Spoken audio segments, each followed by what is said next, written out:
Olá, alunos, tudo tranquilo? Professor Eduardo, vamos para mais um capítulo da zoologia e no dia de hoje nós vamos falar sobre os vermes. O primeiro grupo que nós vamos falar é a respeito dos plateumintos, os conhecidos vermes achatados. Esse grupo de plateumintos é muito conhecido por ter essa característica evolutiva de um corpo achatado dorso-ventralmente.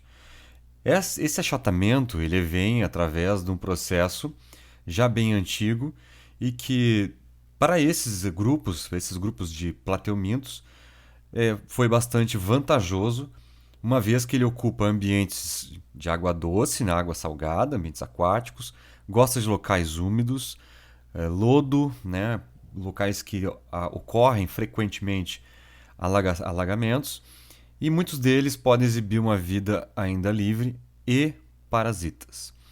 Os parasitas podem causar alguns tipos de verminoses, o que serão falados mais à frente. Uma grande característica evolutiva que aqui está demonstrada é a triblastia. Esses animais foram os primeiros a desenvolver a triblastia. A ectoderme, mesoderme e endoderme, uma simetria bilateral e a característica de serem acelomados, ou seja, não existem espaços entre os seus órgãos internos. Três classes conhecidas são as do Turbellaria, o primeiro, talvez o único, por enquanto, grupo de indivíduos de vida livre, representado pelas planárias, Tremátoda, que são ecto e endoparasitas, e Cestoda, endoparasitas do intestino de vertebrados, aquele que vai suscitar o maior tempo de conversas, ok? Algumas fotos que para demonstrar aqui a forma do corpo, né, a morfologia externa de uma planária, um turbelária. É possível verificar aqui nessa foto, bem ao centro, meio amarelado, algumas estruturas que muito provavelmente são estruturas alimentares misturadas com as reprodutivas. Também é observado aqui à direita o tamanho, são animais que não têm um tamanho muito exagerado, 5, 4, 5 centímetros, dependendo da região. É possível que esses indivíduos eles possam chegar a tamanhos de 15 centímetros, 20 centímetros. São indivíduos muito raros de encontrar nesse tamanho. Classe Tremátoda, representada, né, pelos esquistossomos. Esquistossoma mansoni, né, representada aqui numa micrografia eletrônica, entre macho e fêmea também, aqui sendo demonstrado. Esquistossoma mansoni vai ser uma daqueles que nós vamos mencionar a respeito de doenças. E o último grupo, classe Cestoda, representado pela Tênia. O gênero Tênia, Tênia solium ou Tênia saginata, todos eles indivíduos bastante interessantes porque eles exibem um comportamento de parasitismo no interior do intestino dos animais vertebrados em geral, certo? Bueno, o que temos de característica aqui para esse grupo dos plateumintos? A característica de serem acelomados. O que significa isso? Fizemos um corte aqui numa planária transversal e observarmos de frente, nós vamos observar que existe uma camada de pele, ectoderme, uma mesoderme, uma camada de tecido, que vai fazer o preenchimento até chegar à endoderme e a luz do tubo digestivo. O nervo que está aqui embaixo reflete aquela nova, que vai ser falado agora daqui a pouco, novo ponto evolutivo, que é um sistema sensorial, um sistema nervoso mais elaborado do que era encontrado em quinidários, certo? Então, nesse trecho aqui, onde fala-se em mesoderme, os acelomados, tudo isso aqui são células, tá bem? Então, nada aqui tem espaços, todos são preenchidos por tecido. Características do sistema digestório. A digestão pode ser extra e intracelular.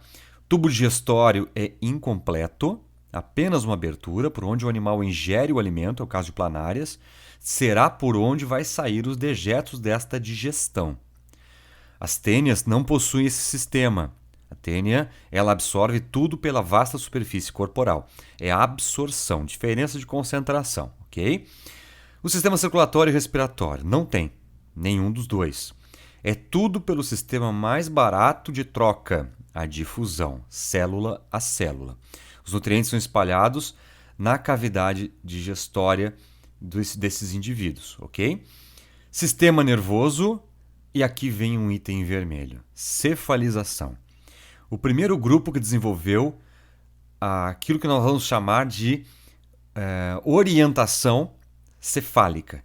O que quer dizer isso? Determina a região anterior do corpo. É aquela que vai guiar o animal para explorar o ambiente. Tá?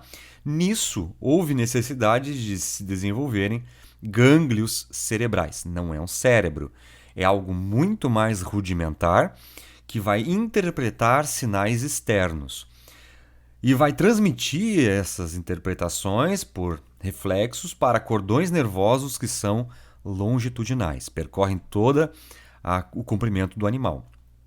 Quanto a isso, pessoal, para que haja esse tipo de reconhecimento, os celos foram desenvolvidos nesta região anterior, na região cefálica, para fotorrecepção. Algumas regiões algumas partes da região anterior dos plateumintos podem conter quimiorreceptores para determinar a presença de substâncias que vão, por exemplo, ser categorizadas como feromônios, chamando outro parceiro para a reprodução. O sistema excretor é o primeiro a desenvolver algo que possa ser chamado de um sistema excretor. Os protonefrídeos, que são nada mais, nada menos que túbulos ramificados, e são ordenados por um conjunto de células característica do grupo dos plateumintos, a célula flama. A célula flama tem essa característica porque ela exibe uma quantidade muito grande de cílios, das quais ela, ao vibrar, ela provoca uma diferença de concentração do meio interno para o externo das células. Portanto, toda a excreta nitrogenada de célula a célula vai sendo puxado por esses túbulos ramificados e excretados pela superfície do corpo do animal. O revestimento para plateumintos de vida livre, cílios e bastante muco na região ventral. Para os parasitas, uma cutícula. É uma substância que vai impermeabilizar, vamos dizer assim, a superfície da epiderme e proteger contra enzimas digestivas dos chamados hospedeiros.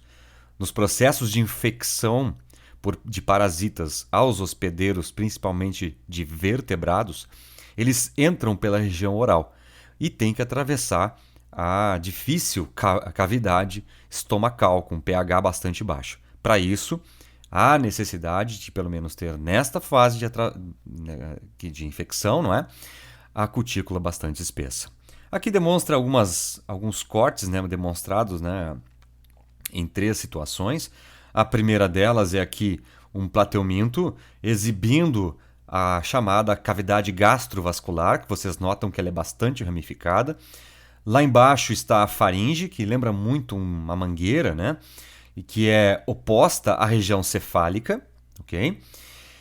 Na direita, aqui ao meio, perdão, ao meio nós temos aqui o sistema nervoso chamado escada de corda, que tem ainda um gânglio cerebral e esses gânglios cerebrais conectados simetricamente a um cordão nervoso longitudinal. Perdão, a um cordão nervoso longitudinal, certo? E o último desenho da direita, demonstrando aqui as principais ramificações nervosas desse animal, né? As ramificações nervosas, ramificações de excreção, ok? Ramificações para excreção, os túbulos que estão sendo conectados ao chamada, né, célula flama. Tudo bem? Reprodução. A reprodução, os animais mais simples ainda fazem reprodução assexuada. Fragmentação, aquela reprodução por fissão. Ou seja, o animal se corta, né, ou autocorta-se, existe essa possibilidade, ele se fragmenta e dos 2 fragmentos que estão ali, resulta cada um deles em um novo animal.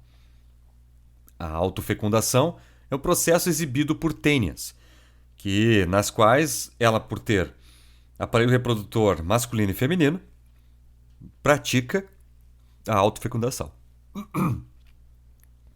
e uma grande capacidade regenerativa. Esses animais conseguem regenerar o seu corpo rapidamente, o que faz com que eles resistam às intempéries do ambiente e a predações. Ok? Para falar em reprodução sexuada, te lembra? Nós temos que falar em material genético. Gametas. A fecundação deles é interna. Tá? E muitos deles praticam o hermafroditismo. Tá? A fecundação interna quer dizer que o espermatozoide encontra o óvulo dentro do corpo do parceiro. Na verdade, quem é hermafrodita, ele vai trocar esses gametas de um parceiro com outro. E, por ele ter, cada um deles ter os óvulos, fecundará com os gametas do parceiro.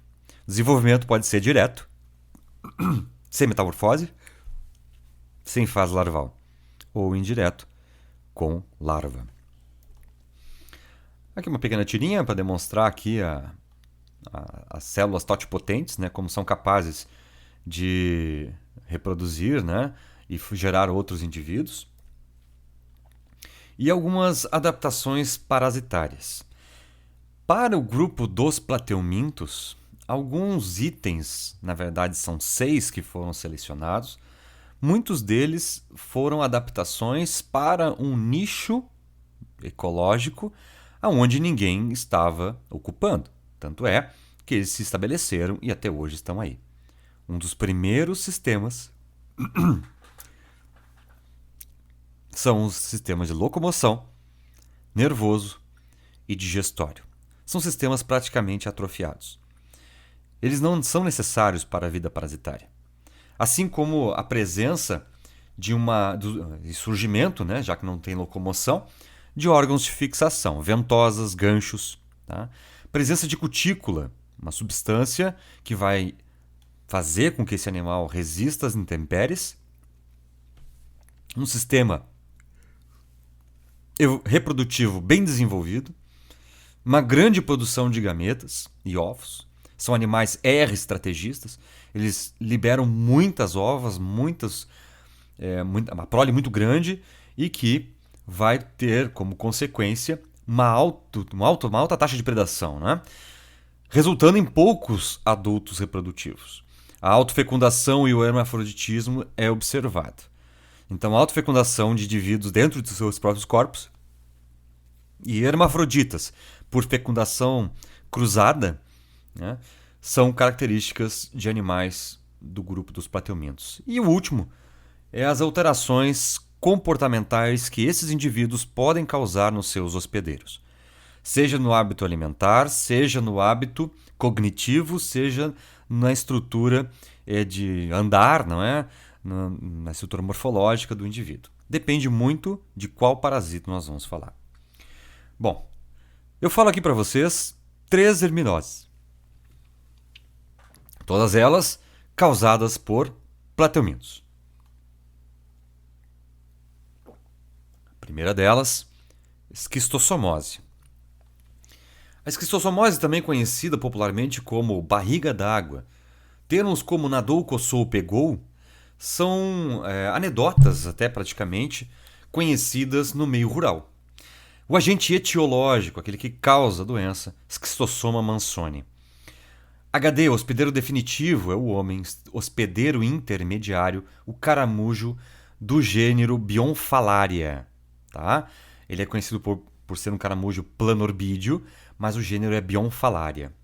O contágio ele é feito através da entrada de indivíduos em lagoas, córregos, alagados que tenham a presença do caramujo. Agora atenção, não é porque existe o Bionfalaria naquela região que ele está portando como hospedeiro intermediário o Schistosoma mansoni. Ok? A penetração das larvas cercárias é uma fase de infestação, ok?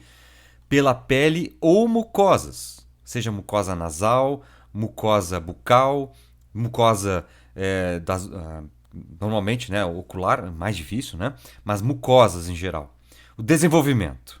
Os vermes se alojam no fígado, onde ocorre a reprodução sexuada e liberação de ovos que serão eliminados com as fezes.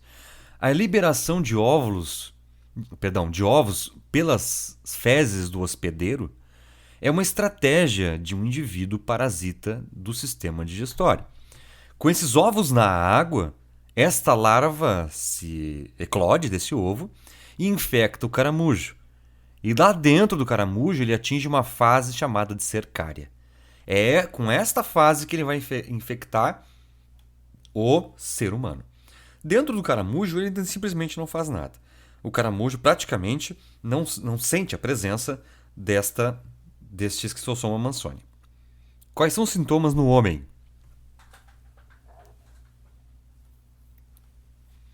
Anemia, fezes com sangue, acúmulo de líquido devido à obstrução dos vasos sanguíneos do fígado. A chamada barriga d'água. Com isso, começa a aumentar o volume e mau funcionamento do fígado. Muitas das vezes, até o diagnóstico, o portador do Schistosoma mansoni, quando vai procurar ajuda médica, normalmente tem um difícil tratamento devido às condições de infestação e até mesmo de destruição do tecido hepático, certo? Bom, como é que se dá a infestação? Eu vou falar aqui a respeito da infestação, como por exemplo esse pescador que entra nessa pequena lagoa, né? E tamanhos estão bastante desproporcionais para poder ver, né? Ele entra, né? E com essa entrada a pele dele fica amolecida, né? O que acontece? O caramujo Bionfalaria, quando ele termina de... Ele não, né? Quando o parasito dele, a cercária, termina o seu processo de metamorfose, ele sai de dentro do caramujo Bionfalaria. Ele sai e fica livre natante na água, à espera de um novo hospedeiro. Esperou, tá aqui, ó. Não precisou esperar muito. Entrou, tocou, perfurou. Ele perfura a pele, pode entrar por ferimentos expostos, tá? E acaba caindo na corrente sanguínea. Eles vão se alojar e vão entrar e se alojar no sistema porta-hepático do fígado, tá? É um sistema sanguíneo de irrigação muito importante. E lá eles vão fazer o último processo de metamorfose, onde tem a estrutura a estrutura da fêmea, aqui por exemplo, mais ou menos 15 milímetros, e o macho 10 milímetros, o macho é o menorzinho, a fêmea é a maior, e a eliminação das fezes por com ovos, né? Que essas fezes, pessoal, é o jeito pela qual, a partir da reprodução sexuada do Schistosoma mansoni, ele vai fazer a variabilidade genética e espalhar para o meio. Só para concluir aqui. Aqui, quando ocorre a eclosão dos ovos, é liberado uma larva chamada de miracídio. E essa larva miracídio é ela que vai infestar o caramujo. Então é muito comum, pessoal, em questões de vestibular, eles trocarem qual é a larva que entra em quem. Tá? Então, o miracídio, a larva miracídio, é a que saiu do homem, eclodiu do ovo, do processo sexuado reprodutivo da Schistosoma mansoni, lá dentro do fígado. Ele vai sair sob forma de ovo, eclode na água a larva miracídio, ela entra no caramujo ela sofre uma nova metamorfose e sai sob forma de cercária. É a forma de cercária que vai adentrar o sistema de um novo hospedeiro. Tá certo? Aqui só para mostrar algumas fotografias, né? Esse aqui é o Bionfalaria, tá? É um caramujinho aí mais ou menos de 3 centímetros aí, mais ou menos, em média, tá? Aqui as larvas miracídio são bem esse formato, meio formato elíptico, né? E aqui a larva cercária, um macho fininho aqui na volta, ó, e a fêmea do lado de fora, de Schistosoma mansoni, e aqui a destruição hepática que existiu nesse garoto, que provavelmente ele não se escapou, né? Ele que provocou um extravasamento de líquido do sistema linfático e hepático e que pode ter provocado uma infecção generalizada. Profilaxia. Como é que eu evito? E aí, sempre lembrando, esquistossomose é um problema sanitário de países em desenvolvimento ou subdesenvolvidos. Evitar banhos em águas desconhecidas. Ferver água para o consumo. Saneamento básico, esgoto encanado, educação sanitária, higiene, tá? Combate ao caramujo. Sim, tu podes nessas lagoas introduzir alguns tipos de peixes. Peixes que vão fazer o chamado controle biológico, sem a utilização de produtos químicos. Também é uma fonte, tá? De combate ao caramujo. Mas sempre que tu puder utilizar o controle biológico é muito melhor. E o tratamento dos doentes, pois há a cura. É claro que não pode deixar para o último momento. Teníase, a chamada solitária. O agente etiológico é a Taenia solium, onde usa o hospedeiro intermediário porco, e a Taenia saginata, que usa o hospedeiro intermediário, o boi. O definitivo é o homem. O que eu chamo de hospedeiro definitivo e hospedeiro intermediário? Pessoal, hospedeiro definitivo é onde ela vai fazer a reprodução sexuada, ok? E é dentro do homem. O contágio está aqui em vermelho. Ingestão de carne mal cozida, contaminadas com cisticercos. São formas de resistência que esses animais vão desenvolver para infestar novos hospedeiros. Como é que se desenvolve a doença? O cisticerco está no intestino.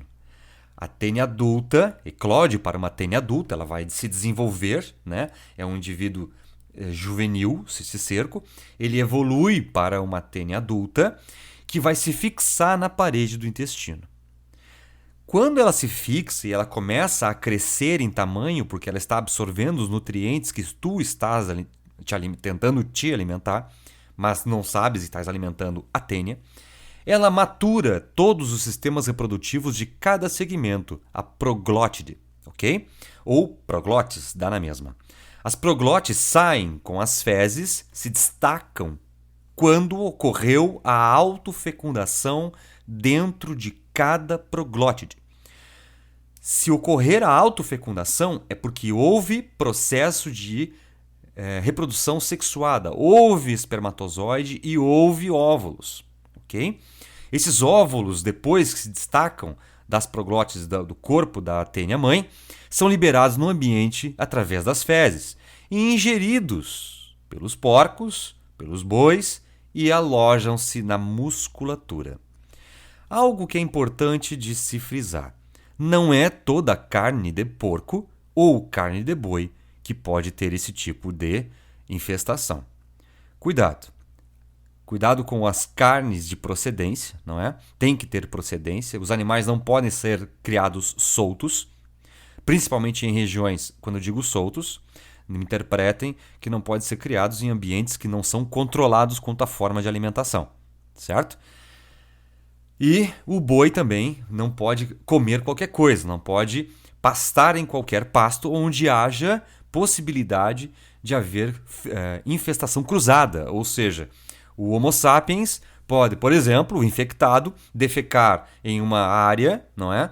Onde deixa os seus dejetos, não enterra, e o bovino pasta ali por perto e ingere. Tá? Sintomas da doença: a dor abdominal bastante aguda, uma diarreia intermitente e uma anemia bastante forte. Esses portadores de Taenia solium, a solitária, eles têm uma dificuldade na absorção de ferro. Com isso, provoca quadros crônicos de anemia. Tá aí a tênia, e dá para observar na foto que existe divisões no corpo dela, né? As proglotes. E essas proglotes, cada um deles tem um par de testículos e ovários. Tá? Testículos e ovários. Cada segmento tem este conjunto, macho, fêmea. Dentro de cada proglótide, em torno de 50 a 60 ovos são produzidos. tá? Claro, varia muito do tamanho da tênia, das condições que ela se alimentou e etc, tá? A cabeça, scolex, fica grudado no interior do intestino delgado. Tudo bem? Aqui, a ingestão de cisticercos, né, e formando as chamadas carnes com canjiquinha, ou seja, é aquela estrutura esbranquiçada. Cuidado, não é toda estrutura esbranquiçada que tu vai enxergar numa carne que é cisticercose. Ou seja, são aqui que estão as formas de infestação. Quando o animal não teve um ambiente controlado para alimentação, houve fecundação cruzada, por porcos ou por seres humanos, é possível que esses animais contraiam os ovos, desenvolvam, façam todo o ciclo e migrem para o tecido muscular. Por quê? Porque evolutivamente esses animais são presas. E por serem presas, eles facilmente a musculatura é consumida. Assim como tem por aqui, ó, cisticercose, bastante cisticercos. Tá? Como é que se dá o contágio? O cisticerco tem em torno de 10 milímetros, é muito pequeno. Né? Bom, vamos tentar entender por onde que começa o ciclo. Vamos imaginar que começa com a ingestão, tá, de uma carne contaminada, né, uma comida mal cozida, e essa carne está contaminada por cisticercos. Ok? Esse hospedeiro definitivo, que é a espécie humana, é dentro dele, dentro da sua estrutura digestiva, mais especificamente o intestino delgado, que este animal atravessa o estômago, ó, tá? E vai para lá. E que esse animal começa o processo de formação da tênia adulta. Ela tem em torno aí de 2 milímetros, bem pequena, tá? E aí ela começa a se desenvolver, a crescer. A tênia adulta, ela tem esse formato aqui bastante característico. Ela pode atingir até 11 metros de comprimento. Até 11 metros de comprimento. Bom, o que isso tem de interessante? Cada fita dessas aqui, cada segmento dessa fita é uma proglótide, uma capacidade reprodutiva. O animal, ele nota que ele se enrosca aqui no teu trato digestivo, tentando ocupar o máximo possível do tubo por onde vai escorregar todos os nutrientes que tu estás tentando ingerir, né? Tentando fazer com que absorva o teu corpo. À medida que vai crescendo essa tênia, ela vai liberando, fazendo a autofecundação dentro de cada proglótide e liberando vou chamar de cápsula. Mas não é bem uma cápsula, tá? A gente chama de proglótide grávida. Ou seja, nestas proglótides, que formam, entre aspas, que eu chamei de cápsula, né? Estão ali os ovos. Os ovos são liberados pela proglótide grávida e eles são liberados, obviamente, no ambiente, através das fezes. E esses animais, os hospedeiros intermediários, acabam por consumir verduras que são destinadas a eles, né? Até mesmo qualquer alimento, inclusive, que possa ter sido contaminado pelas fezes, né? E com os ovos, pode ter sido, então, fonte da ingestão de ovos da chamada tênia. Como é um porco, aqui é uma tênia solium, tá bem? Então o porco ingere, essa larva vai se desenvolver no intestino do animal, no tubo digestivo do animal, e aqui ela atinge um novo formato, chama-se larva oncosfera. Para o pessoal do CAUNI, principalmente, esse nome oncosfera, pessoal, ele tem como característica, tá? Essa ocupação do hospedeiro intermediário, certo? A partir do momento em que ele sai do processo de desenvolvimento e maturação no tubo digestivo do porco, ele cai na corrente sanguínea e se aloja na musculatura, sob forma de cisticerco.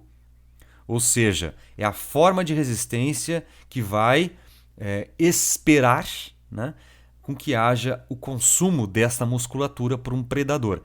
Nesta forma de cisticerco já é possível observar o scolex, que é a cabeça da tênia, pronta para quando for ingerido por um Homo sapiens, né, por exemplo, ele já possa se destacar e grudar no intestino do Homo sapiens, fechando o ciclo.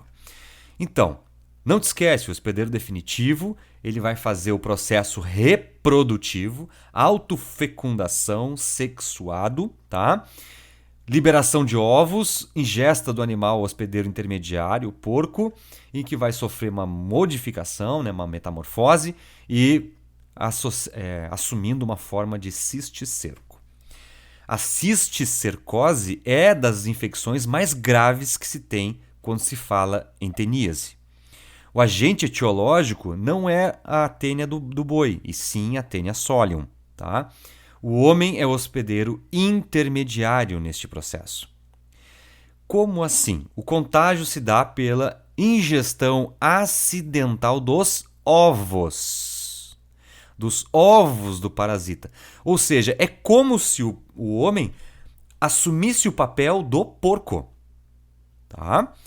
A cisticercose é a ingestão dos ovos. A teníase é a ingestão dos cisticercos. Ok? É diferente.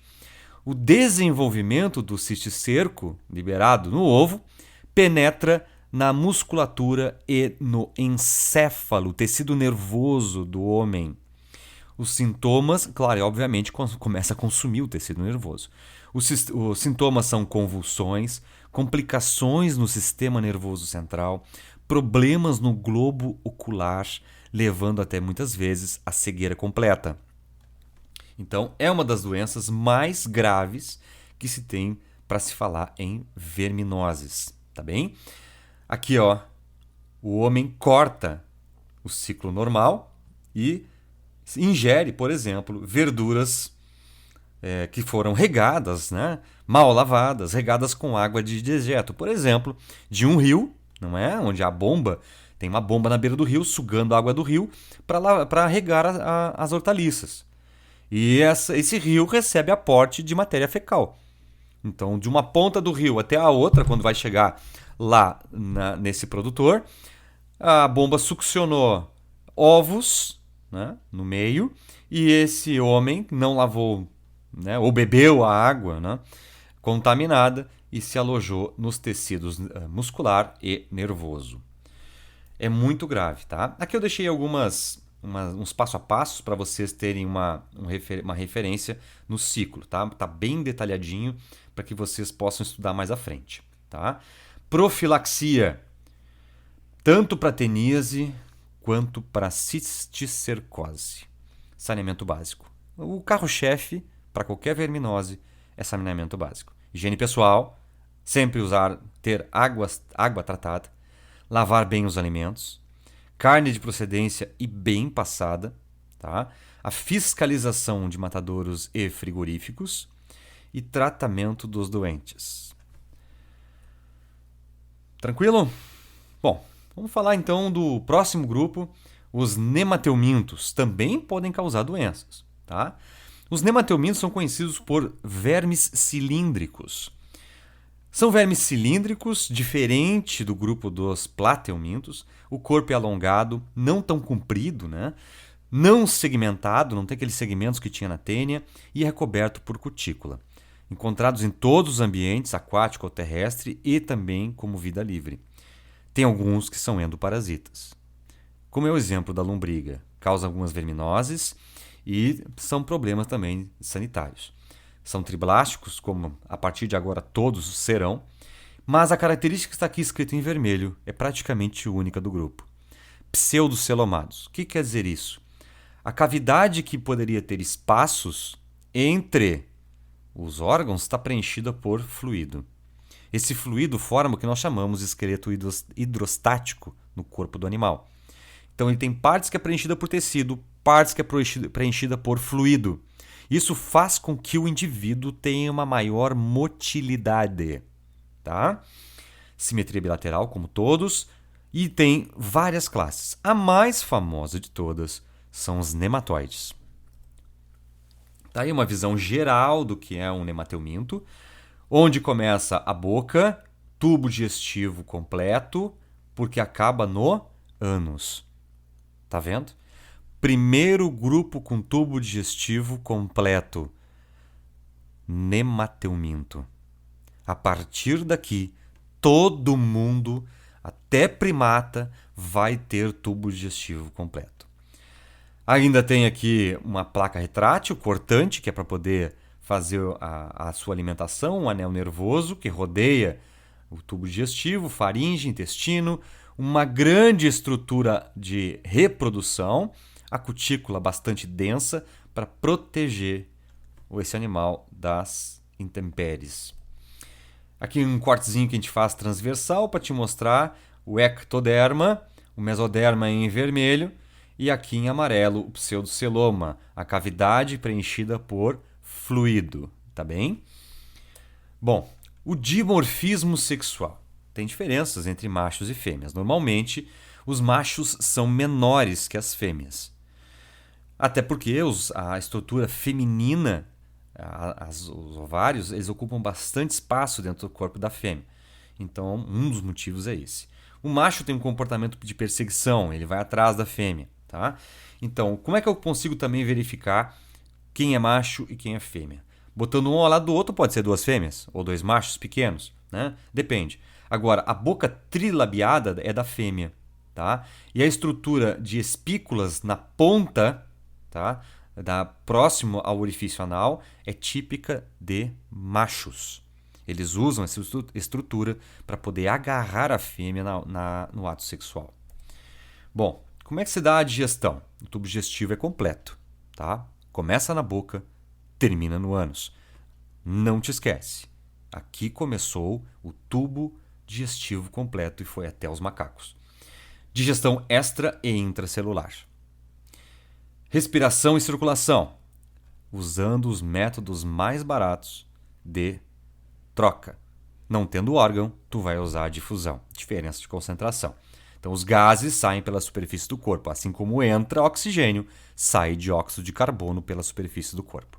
Nutrientes são lançados no líquido do pseudoceloma. Ou seja, a circulação é lançada, né, para o pseudoceloma. Naqueles espaços com líquido, os nutrientes são ali espalhados de um movimento do corpo do animal faz com que todos os nutrientes, aminoácidos, lipídios, ácidos graxos se espalhem pelo corpo do animal para que possa todas as células absorver os nutrientes que ele capturou.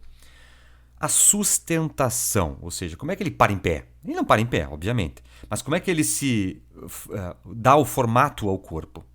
Através do líquido que falei para vocês de preenchimento, o pseudoceloma. A gente chama de esqueleto hidrostático, ok? Reprodução, maioria é dioica, casas separadas, ok? Um indivíduo é macho, o outro indivíduo é fêmea. Fecundação é interna, ou seja, os espermatozoides encontram os óvulos dentro do corpo da fêmea. Desta fêmea, ela coloca lá os ovos, né? Dos ovos emergem larvas e as larvas se desenvolvem em adultos. Alguns deles apresentam fase de desenvolvimento com metamorfose.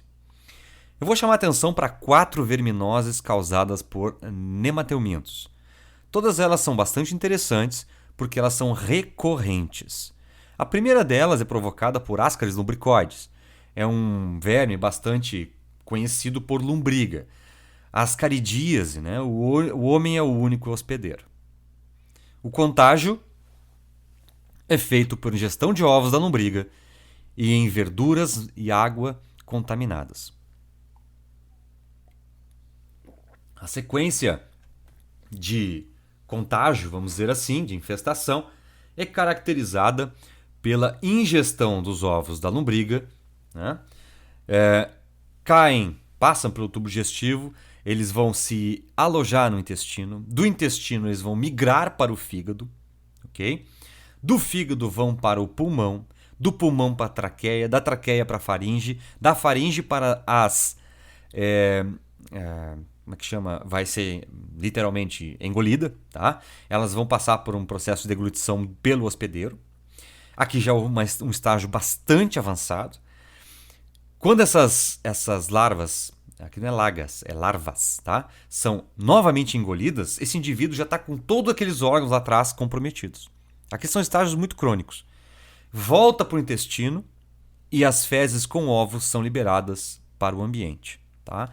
Então, à medida do possível, quando começam os primeiros sintomas, que são no intestino e principalmente no fígado, é normal que se faça já aí os procedimentos de tentativa de resgate, né, desse indivíduo contaminado. Mas, às vezes, não tem sucesso, principalmente em regiões longínquas, onde mal chega médico. Vermes adultos, de 15 a 40 centímetros de desenvolvimento do Ascaris lumbricoides. E principalmente se alojam no intestino delgado. Sintomas típicos: dores abdominais, uma diarreia recorrente, prisão de ventre e muita tosse. A tosse provocada pelo movimento do Ascaris no pulmão. Ok? Profilaxia, saneamento básico, educação sanitária, higiene, tá? Tratamento eficaz com medicamentos. Existe cura? Existe, mas tem que haver um diagnóstico bastante precoce aos primeiros sintomas, né? Procurar o médico. Aqui algumas fotografias mostrando o ciclo, né, de ingestão, onde aqui tem um intestino, né, humano, claro, infestado por Ascaris lumbricoides. Aqui foi extraído os Ascaris lumbricoides, eles provocam, como estava ali, uma constipação, né? Ou seja, o indivíduo não consegue mais evacuar porque está totalmente obstruído o tubo digestivo. É normal, em fase crônica, onde não ocorre a deglutição das larvas, elas saírem pelos orifícios devido à alta contaminação do hospedeiro intermediário, do hospedeiro intermediário não, do hospedeiro único, o Homo sapiens. Tá bem? São casos que são muito comuns em países muito pobres. Ancilostomose, tá? Também chamado de amarelão, a clássica doença do Jeca Tatu. Quem é o agente etiológico? Na verdade, são dois. E aí vai a atenção. Ancilostoma duodenale e Necator americanus. O homem é o único hospedeiro. São dois agentes etiológicos que causam a mesma situação. O contágio é feito através da penetração da larva através da pele, por não usar calçados. Locais onde exista, né, essas larvas, o ambiente rural é muito comum, né, ambientes pobres, né, também, onde as crianças e adultos muitas vezes não usam calçados. As larvas vão penetrar na pele, são carregados pela circulação sanguínea até, obviamente, a sua bomba mor, né, o coração, e dali assumem a circulação pulmonar e caem no pulmão. No pulmão se desenvolvem e vão parar na faringe. Da faringe vai para o esôfago, do esôfago desce para o intestino delgado, do intestino delgado vai para... libera, né, as fezes com ovos. Nesse intestino delgado ocorre a liberação dos juvenis e caem ao solo, liberando, então, novas larvas para a infestação de novos hospedeiros. Atenção! No intestino, a parede intestinal ela é rasgada. Porque esses indivíduos, Ancilostoma duodenale e Necator americanus, eles têm uma característica, eles têm garras para a apreensão, causando muita hemorragia e uma anemia aguda. Os sintomas clássicos são anemia, fraqueza, tontura, né, falta de nutriente, desânimo e pode sim levar à morte, tá? Desde que não haja um tratamento em tempo hábil. Prevenção: uso de calçados, saneamento básico, educação sanitária, tratamento com vermífugos e um desenvolvimento de uma dieta rica em ferro. Ok? São formas de contágio, olha só, a garra do Necator americanus aqui, ó, grudam no parede do intestino, alimentam-se do sangue, literalmente do sangue, que está sendo levado a ele, né, pelo rompimento do tecido, se alimenta do sangue rico em nutrientes, fruto da tua alimentação. As larvas então vão penetrar na pele e ao penetrar na pele faz um ciclo, né? Cai na corrente sanguínea, vai para o coração, do coração vai para o pulmão, do pulmão vai para a faringe, da faringe vai para o esôfago, esôfago, estômago e do estômago vai para o intestino. Lá no intestino ele vai fazer a reprodução, liberar os ovos e esses ovos saem nas fezes, tá? As larvas vão permanecer no solo e um novo hospedeiro vai ser infectado. Por que a doença do Jeca Tatu? Existia, né, um conto, né, do Jeca Tatu feito por Monteiro Lobato, uma obra do Monteiro Lobato, e que conta a história desse personagem que foi contaminado pelo agente etiológico Ancylostoma duodenale. Larva migrans, também chamado de bicho geográfico, comum em praias, Ancylostoma brasiliensis. Ok? Hospedeiro, o homem, também pode ser encontrado em cães e em gatos. O contágio é feito pela penetração ativa de larvas da pele. Por isso que muitas praias, por exemplo, não é recomendado levar cães nem gatos, porque eles podem estar contaminados e, por ser um ambiente onde todo mundo anda de pé descalço, contaminar outros hospedeiros. O desenvolvimento, as larvas entram no intestino de cães e gatos por contaminação ativa, né? E na pele do homem, abrem túneis semelhantes a um mapa e que vão literalmente fazendo caminhos pela pele. Já vou mostrar fotos à frente. Qual é o grande sintoma? A intensa coceira. Coça muito. Gera feridas, até mesmo por causa da tua coceira. E o jeito de prevenir a profilaxia é cuidado com os animais domésticos. O teu cão pode ser muito bem cuidado, mas se ele vai à rua e cheira qualquer coisa, lambe qualquer coisa e come qualquer coisa e tu deixa, provavelmente esse animal pode estar sendo infectado por algum desses parasitos, inclusive o bicho geográfico. Aí ele vai te lamber, né? Vai fazer o carinho e acaba passando como é que chama? O Ancylostoma brasiliensis. Impedir o acesso a caixas de areia de parques, tá? Praia, tratamento eficaz com medicamentos, tá bem? Então, cães e gatos também se tornam hospedeiros, tá bom?